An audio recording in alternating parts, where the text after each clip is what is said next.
Imagine you're a nobleman in 15th century Prague. You walk into a council chamber, say the wrong thing, and a few seconds later, you're flying out a third-story window. This isn't a metaphor.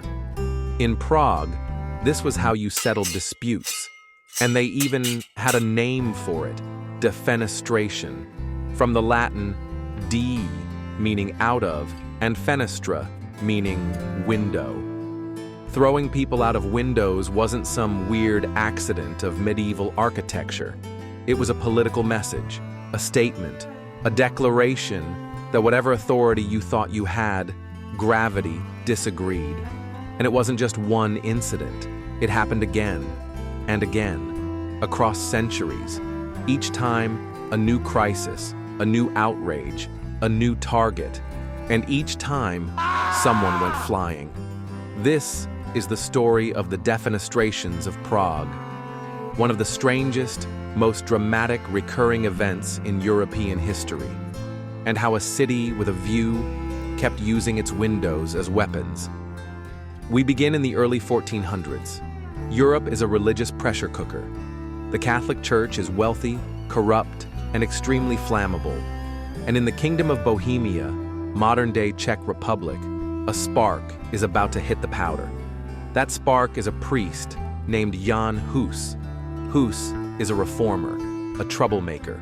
He dares to suggest that the church should be less about gold and power and more about God. The Vatican is not amused. In 1415, they invite Hus to a council in Germany under a promise of safe conduct. He goes, he argues, they listen politely, then burn him alive. Hus becomes a martyr. And back in Bohemia, his followers, the Hussites, begin to organize. Fast forward 4 years, July 30th, 1419. A Hussite priest named Jan Jalivsky is leading a procession through the streets of Prague. They're angry, their people are being arrested, their beliefs ignored, and they've had enough. They march toward New Town Hall, where the city council sits. Inside, Catholic officials, loyal to the king. Outside, a mob, furious, armed, devout. Jalivsky demands the release of Hussite prisoners. The council refuses. Someone, it's unclear who, throws a stone. It hits the priest, and that's it.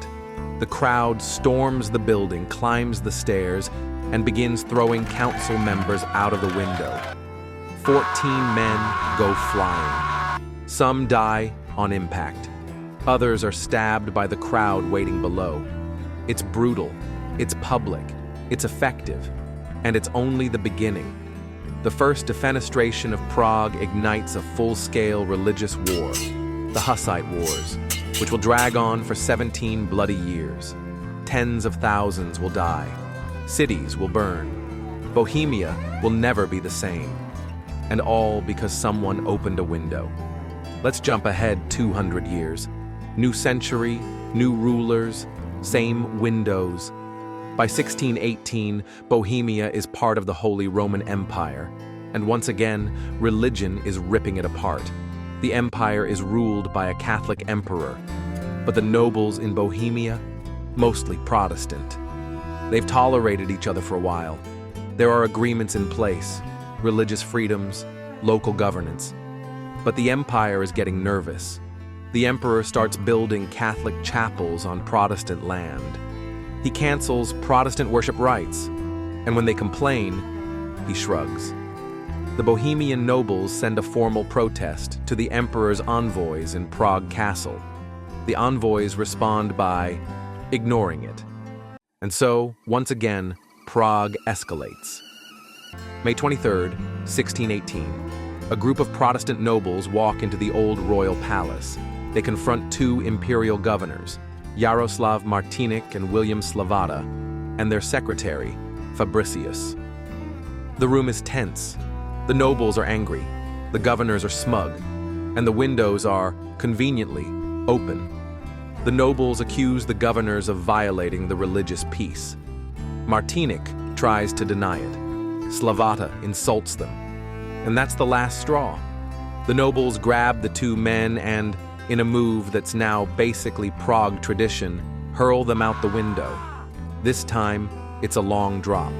70 feet, a fall from the third floor, onto rocks.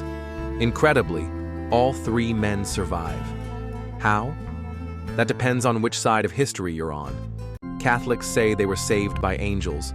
Protestants say they landed in a dung heap. Either way, they walked away bruised, but alive. But the fallout? Not so lucky. This single act of defenestration is the spark that lights the fuse for one of the most catastrophic wars in European history, the 30 Years' War. It will last from 1618 to 1648. It will kill up to 8 million people, and it will transform the political and religious map of Europe forever, all from a single moment, when gravity and politics collided.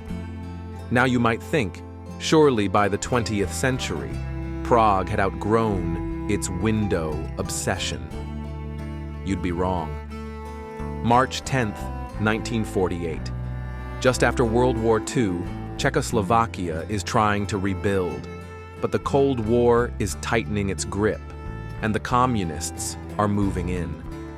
In February, they take over the government. A bloodless coup, at first. The only non-communist minister left in power is Jan Masaryk, the foreign minister, a respected diplomat, the son of Czechoslovakia's first president, and a symbol of democratic resistance. 2 weeks later, he's dead. His body is found below the bathroom window of the foreign ministry building. The government calls it a suicide. But no one buys it. There's no note. The window is high and difficult to reach. Witnesses heard nothing. And Masaryk had told friends he feared for his life, but wasn't suicidal. Historians still argue, was it suicide?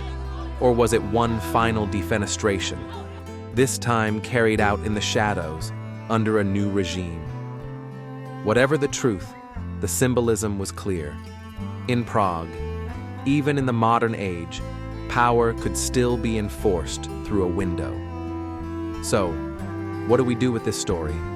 3 defenestrations, 3 eras, 3 different ideologies, and one very specific method of political feedback. In most cities, a window is just a way to see the world.